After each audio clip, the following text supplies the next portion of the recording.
무섭게 다가와 경비원의 몸을 밀치는 입주민. 출입구에서 비켜달라는 말이 불쾌하다는 이유였습니다. 늙은이가 이제 귀도 먹었다는 놈, 눈도 먹었다는 놈.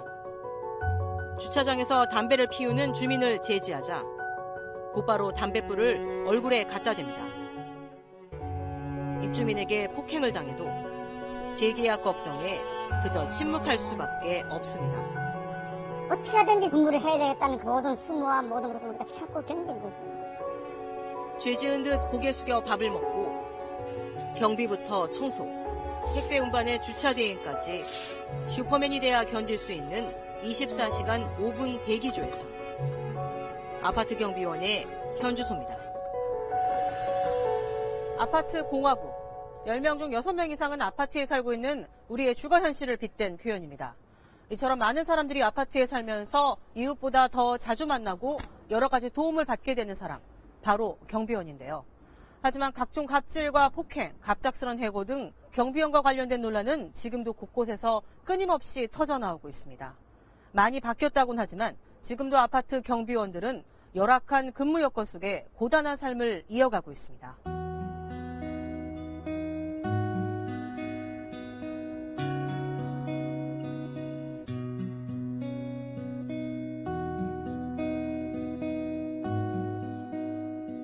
아직 동이 트지 않은 이른 새벽 시간. 갈게요. 수고하셨어요. 네. 서울의 한 아파트에서 경비원으로 일하는 박상열 씨의 긴 하루가 시작됩니다. 오늘도 다시 시작된 전쟁 같은 출근 시간. 주차 공간이 부족해 빠듯하게 이중 주차를 해야 하는 이 아파트 경비원들에겐 가장 진땀나는 시간입니다. 쉴 새 없이 주차장을 오가며 주차한 차를 빼고 다른 자리에 주차하기를 수차례. 바쁘게 몸을 움직여보지만 인사 대신 오히려 심한 핀잔을 듣기도 합니다. 저희는 뭐 순찰 돌고 또 주위에 청소하고 이런 것이 주 업무지, 주차 업무는 별개인데도 주민들은 주차 업무를 주 업무로 생각하고 조금만 늦어도 막 야단을 치고, 저희도 이제 한갑 나이입니다. 한갑인데 그 애들 나무래듯이 막 꾸짖고. 주민 차량은 대부분 고가의 수입차. 한 번도 운전해 본 적 없는 차량과 매일 씨름을 하고 있습니다. 백미러를 저희가 필지도 몰라요. 막 백미러가 다 틀려갖고 일반 국산차로 틀려서 다 틀려요. 하다 보면 이제 큰 사고가 나는 거예요, 저희가. 결국 박 씨의 20년 무사고 기록은 최근 깨졌습니다. 주차를 하다 범퍼를 긁혔는데 수리비로 400만 원을 물어줬습니다. 박 씨 급여의 2배가 넘는 돈입니다. 이 아파트에선 박 씨처럼 주차를 하다 사고가 나 수리비를 물어준 경비원이 10여 명에 이릅니다. 봐준다고 봐준 게 뭐냐면 월 10만 원씩 갚아라, 20개월 동안에. 그래갖고 그 사고가 작년 12월 달에 났는데 그 친구는 달달이 25일 날 월급 받으면 10만 원씩 그 집에 갚고 있다는 얘기예요. 주차 전쟁이 끝나면 본격적인 업무가 시작됩니다. 경비와 순찰, 청소의 택배 업무까지 기본적인 다른 일도 소홀히 할 수 없습니다. 다시 전쟁 같은 퇴근 시간. 입주민 퇴근 시간이 일정치 않다 보니 주차 마감은 자정을 넘기기 일쑤입니다. 법정 휴게 시간인 밤 12시 이후에도 대부분 근무를 해야 합니다. 휴게 시간이 월급을 맞추기엔 휴게 시간이지 일하고는 아무 상관이 없고, 그 12시가 넘어서도 근무를 안 하고 그 초소를 떠나서 휴게실에서 쉬는 게 아니고 초소에서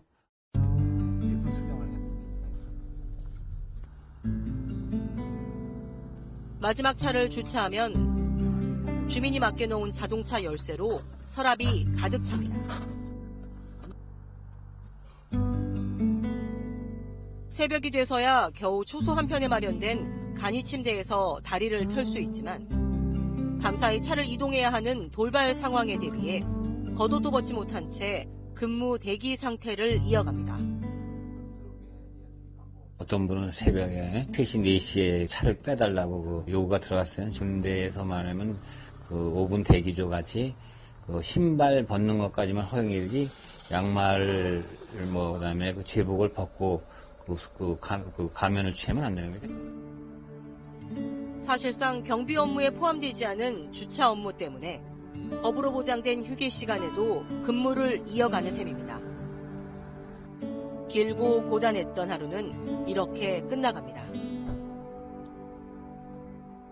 인생의 이제 마지막 직장이라고 뭐 생각을 하고, 뭐, 참 어쩔 수 없이 뭐 하는 거지. 그나마 이제 그것도, 좀 어떻게 좀 안정적으로, 참 뭐 이나마라도 뭐 마지막 직장 생활, 뭐 경비 생활에도 하고 싶은데, 뭐 해마다 1년 단위로 이제 그 계약을 하다 보니까 그 연말만 되면은 또 계약이 안 되지 않을까 항상 불안해하고 있고, 경비원은 주민의 안전을 지키는 보루이기도 합니다.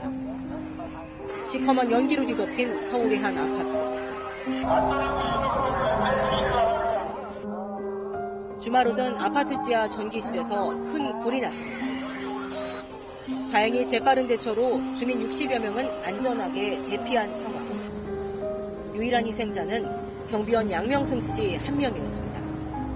5층 1층에 불났다 소리 들고 나왔대요. 이거 뼈씨가 헐떡 끓으면서 고쳐 올라오더래요, 5층으로. 그러기는 조금 있으니 9층에서 쓰러져. 평소 심장질환을 알아오던 양 씨.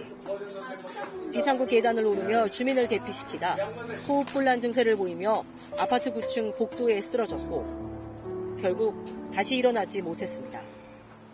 정말 좀 주민들하고 가깝게 지내셨던 분인데 참 열심히 일해 주시고 했던 분이 이렇게 참 안타깝게 세상을 떠나서 애들을 참 표하고 있습니다. 주민의 안전을 지키기 위해 정작 자신의 안전을 돌보지 못했던 양 씨. 대다수의 아파트 경비원들은 양 씨처럼 자신을 돌볼 겨를 없이 헌신하지만 신부는 늘 불안하기만 합니다.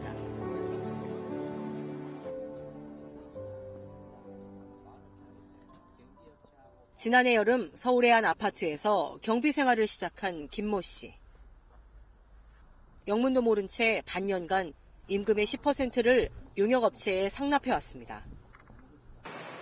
24시간 맞교대 근무를 하며 손에 쥔 돈은 120만 원 남짓.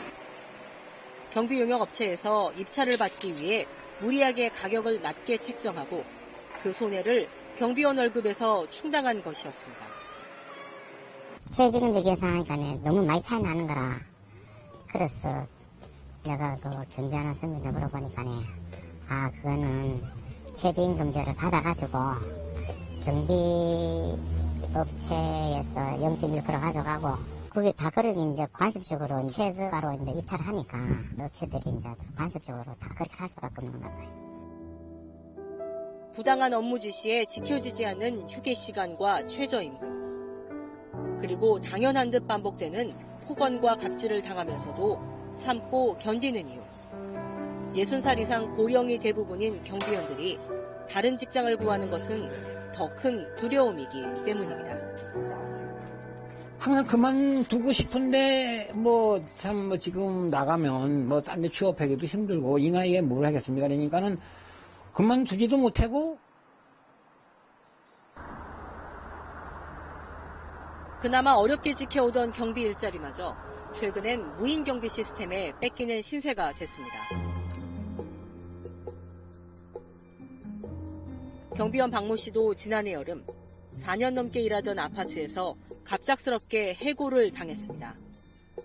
출입구마다 버튼식 자동문을 설치하면서 경비원이 필요 없다며 해고를 통보한 것입니다. 관리실에서 경비실 문을 전부 다 열쇠를 다 새로 치워버렸어요. 우리는 짐도 가져가지 못하고 옷도 제대로 입는 상태에서 그대로 두고 다 쫓겨나듯이 제 밑바닥 생활하면서 참 인간 대우를 못 받고 뭐 하는 가운데 이런 일이 벌어져가지고 참 환멸을 느끼고 5,500여 세대가 사는 이 대단지 아파트도 무인 경비 시스템 도입을 추진 중입니다. 단지가 큰 만큼 해고 대상 경비원만 280여 명. 언제쯤 쫓겨날지 불안한 마음에 일이 손에 잡히질 않습니다. 걱정이 되죠. 당연히. 그래서 직장을 구하는 것도 이제 나이들이 있으니까 구하기가 그렇게 수월치도 않고 그래서 걱정을 많이 했습니다. 딴 데 일자리를 구해야 되는데 그것도 또 이렇게 마음대로 될 것 같지는 않고요. 일부 주민들도 수백 명의 경비원이 한꺼번에 일자리를 잃는 상황을 안타까워하고 있습니다. 사람 있는 거하고 없는 거 만약에 이게 고장이 난다든지 애들 있는 집은 그것도 불편하고 또 이동은 참 어르신들이 많이 살아요. 나이 연세 있으신 분들이. 그래서 나는 여러모로 불편하다고 생각해요. 경비 그거 비용 한 4만 원 주는 그거 아저씨 그 이상으로 하고 있어요. 하지만 계약서상 경비 용역업체에 간접 고용돼 있는 구 씨는 업체에서 해고를 당하면 입주민의 의사와 상관없이 일자리를 잃게 됩니다. 간접 고용의 불안함에 일자리마저 줄어드는 현실. 경비원의 처우가 개선될 수 없는 악순환의 고리입니다. 새로 지는 아파트들은 거의 다가 경비를 최소화하는 거거든요. 다 번호키 누르는 거 개념이잖아요. 순찰? 그 정도를 하기 때문에 일자리가 막 공급보다 수요가 더 많은 거예요. 그럼 그 자리마저도 잘릴까봐, 해고될까봐 보존하는. 그래서 울며개자먹기로 하고 있는 거고. 이런 식으로 딱딱 붙여서. 근데 이거 붙여야 돼요. 이거 막 카드 하라고. 서울의 한 아파트 단지. 봄맞이 화단 재정비에 분주합니다.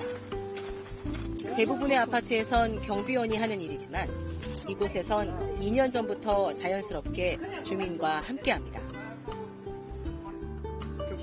경비원 위탁계약서를 통상적인 갑과 을 대신 동과 행으로 용어를 바꾼 뒤 나타난 변화입니다. 동행계약서엔 함께 행복하자는 바람이 담겼습니다. 경비원을 배려하면서 주민 생활도 더 좋아지게 됐습니다. 저희가 혹시 이렇게 재활용을 분류를 제대로 잘못하잖아요. 그러면 화내시는 법도 없이 당신이 다 나서서 해주시고 그러셔요. 그런 거 보면 서로가 그러니까 나만 잘해서 될 일이 아닌 것 같아요. 서로 잘해야지 잘 되는 것 같아요. 입주민이 일방적으로 계약 해지를 할 수 없도록 독소 조항들도 바꿨습니다. 사실은 몸으로 힘든 것보다 그 정신적으로 힘들고 그런 게 스트레스가 많이 쌓이고 그럴 텐데 그런 면이 전혀 없으니까 그냥 근무에만 전념하게 되니까 그런 면에서 참. 종속적인 갑을 관계 대신 배려를 통해 오히려 상생의 길을 찾은 사람들. 경비원 처우 개선은 인식의 변화에서 시작됐습니다. 고용 불안을 부추기는 간접 고용의 고리도 끊어냈습니다. 지금까지 무조건 이제 남들 하니까 용역 이렇게 다 내보내고 있는데 과연 그게 해당 기업이나 또는 해당 아파트로 놓고 볼 때 과연 반드시 바람직한 것인지 그거에 대해서 좀 면밀한 좀 재평가가 필요할 것 같아요.